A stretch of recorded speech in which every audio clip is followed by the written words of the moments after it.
कार्तिक पूर्णिमा समस्तंक पाई खुशीर दिन।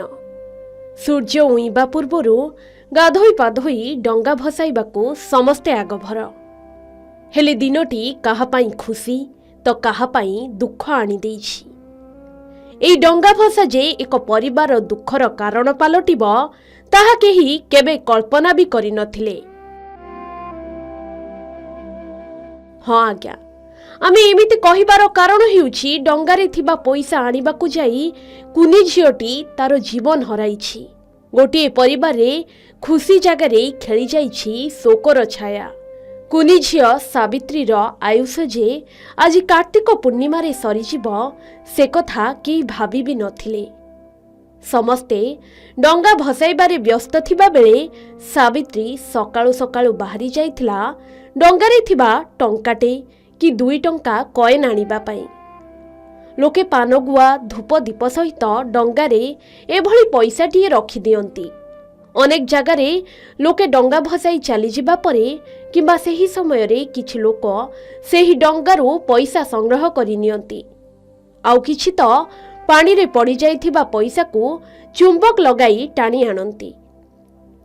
आउ सेही पैसा लोभ नेई गला कुनी झियो सावित्रीर जीवन। पोखरी रे समस्ते डंगा भसाई घर को पलाई आसीथिले, किंतु सावित्री निज सांग मानक सह पोखरी कूल को जाइथिला। सबु सांगक सह डंगारे थिबा टंका आनिबाकू चेष्टा करिथिला, किंतु डंगारू पैसा अणु अणु पोखरीर अथळ पानी को चलीगला सावित्री। सांग माने ताकू बुड़ी जाउथिबार देखिले, हेले कुनी कुनी पिला माने डरी जाई भयरे काहाकू न कही घर को फेरी पलाई जाइथिले। तेणु घटना संपर्क रे सावित्रीर घर लोके जानी पारिले नाही। बहु समय बीतिबा परे सावित्री को न पाई घर लोके खोजिबारे लागिले, किंतु सेमाने जानी नथिले झियो आउ दुनिया रे नाही। डंगा भसा जाइथिबा पोखरी रे तार सलील समाधि घटिछि। दर्शक बंधु, आज भोरु भोरु मालकानगिरी निकटस्थ चंपानगर गाँव रे घटिछि एही दुखदायक घटना। सावित्री हंताळ निज सांगमानक सह निकटस्थ पोखरी को डंगारू टंका संग्रह करबाकू जाइथिबा बेले चली जाइछि जीवन। हुएत सांगमाने जदि पार्टी करि थांते कि अन्य काहाकू डाकी थांते सावित्री बंची जाई थांता। हेले छोट पिला माने डरी जाइथिले सावित्री को बुड़ी जिबार देखि। तेणु काहाकू किछि कहिले नाही। आउ अकारण रे ओ अकाल रे चलीगला झियोटीर जीवन। बहु समय खोजाखोजी करिबा परे सावित्रीर मृतदेह को उद्धार करा जाइथिला। तो आज सकाळ 7:15 रे चंपानगर रु जणे झियो यंग झियो रिसीव डेड हेथिला। रिजिन ड्राउनिंग थिला। जहाँ जी जना पड़ी से आमर बोईत बंधाण डंगा भसौला एक्सीडेंटल डेथ होगला। एना रिसेंटली एना आम पीआई तो दे देइछु पुलिस इनफॉरमेशन। पोस्टमार्टम होला परे आम डिटेल सब कहि परिबु कोन हेछि कोन नाही से विषय। सावित्रीर बापा त्रिपति गत वर्ष मृत्युवरण करथिले। घरे सावित्रीर माँ और 2 भाई भौणी अछंती।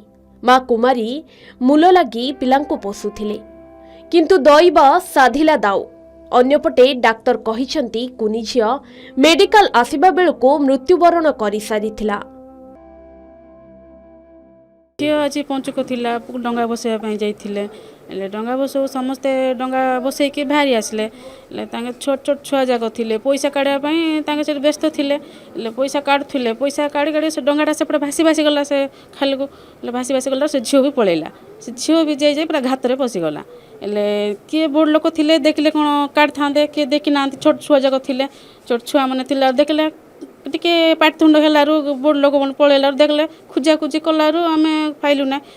कौन कलु तापर पाई स्टेशन वाला को फोन कराला। फोन कला पाई स्टेशन वाला पलि आइले काड़ा गुड़ी कले खुजिले खुजला पर पाइले आपर मेडिकल धरी आइलु गाड़ी वाला को फोन कलु। छोट पिलांक प्रति परिवार लोकंक अणदेखा ही एभली अनेक अघटन और दुर्घटना घटाउछि। तेणु अभिभावक माने सावधान और सतर्क रहिबा जरूरी। मालकानगिरी प्रसाद नायक रिपोर्ट, के न्यूज ओडिशा।